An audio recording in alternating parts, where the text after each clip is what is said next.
pode haver igreja de maneira prática, de maneira experimental ou experiencial, se você quiser, se não houver participação nas aflições de Cristo. Sabe como Paulo coloca isso para os Gálatas, com outras palavras, mas a mesma ideia? Meus filhinhos, Gálatas, estavam se distraindo de Cristo. Começaram no Espírito, mas estavam se aperfeiçoando na carne. Meus filhinhos, por quem eu, de novo, veja-se de novo. Ele já tinha sofrido por eles, agora ele sofre de novo. Por quê? Porque eles estavam se distraindo de Cristo. Esse é o nosso primeiro ponto, né?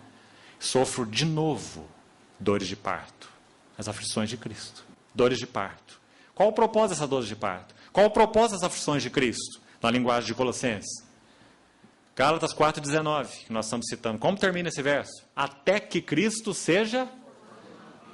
Acho que você sabe que o texto original tem uma palavrinha a mais, que a maioria das versões não coloca. Sabe qual é? Plenamente. O versículo é assim: teknós, ou filhinhos, é a palavra usada no original. Filhinhos crianças. Não é ruiós, filhos maduros. Se eles fossem maduros, Paulo não precisava escrever a carta dos Gálatas para eles. Então ele chama de teknós, de filhinhos. Meus filhinhos, por quem eu de novo sofro dores de parto. Gálatas 4,19.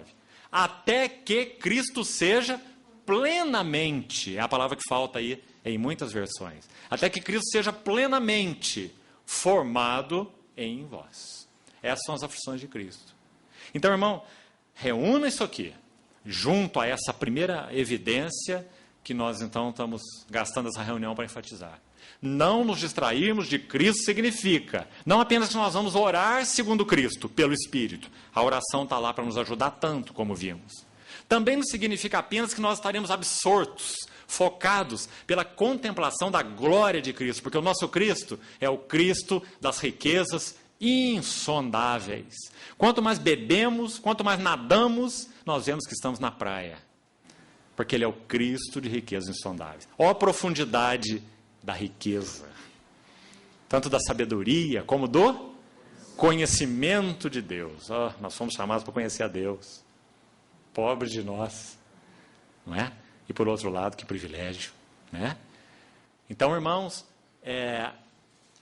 esse é um outro aspecto, a glória de Cristo. Mas não perca esse último. Se nós estamos focados em Cristo, se nós não estamos nos distraindo de Cristo, que é essa primeira evidência, nós iremos sofrer as aflições de Cristo e participar das aflições de Cristo.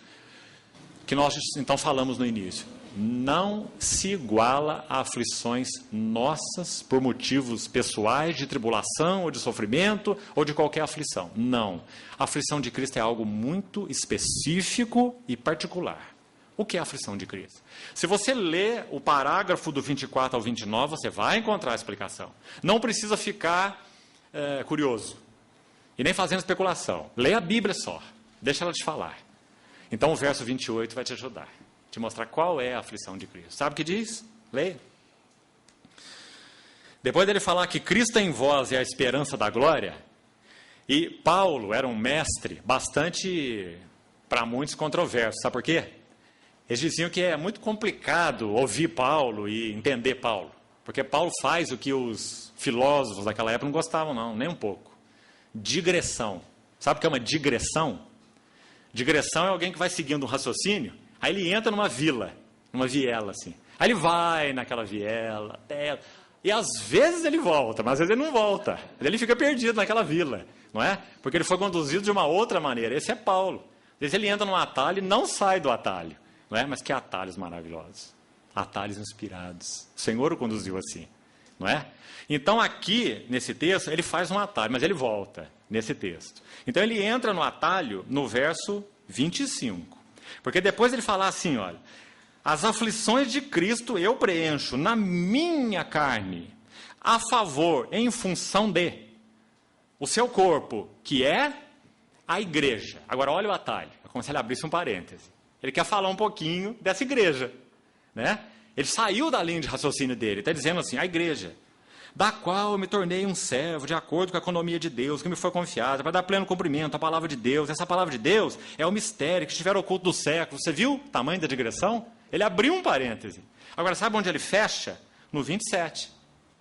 Quando ele vai falar, Cristo em vós é a esperança da glória. Agora ele entrou de novo na questão das aflições de Cristo. Quais eram as aflições de Cristo? Está aí, no verso 28.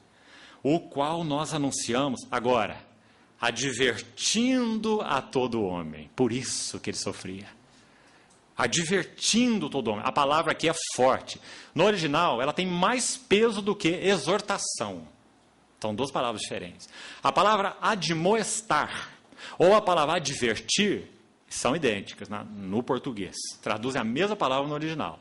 Ela é mais forte do que exortar na língua original. O que significa, então? Qual a diferença de exortar e admoestar? Ou exortar e advertir. Exortar significa endireitar o que estava torto. Né? Abrir um caminho reto. Exortar. Agora, advertir, a ideia da palavra é a seguinte. Você pega uma pessoa que de alguma maneira está se distraindo de Cristo e você chacoalha ela assim pelos dois braços. Dizendo assim, acorda. Olha o caminho que você está andando. Olha o resultado que você vai chegar. Então, essa palavra advertir no original contém a ideia de anunciar para alguém um erro de pensamento, ou de propósito, ou de conduta, e as suas consequências.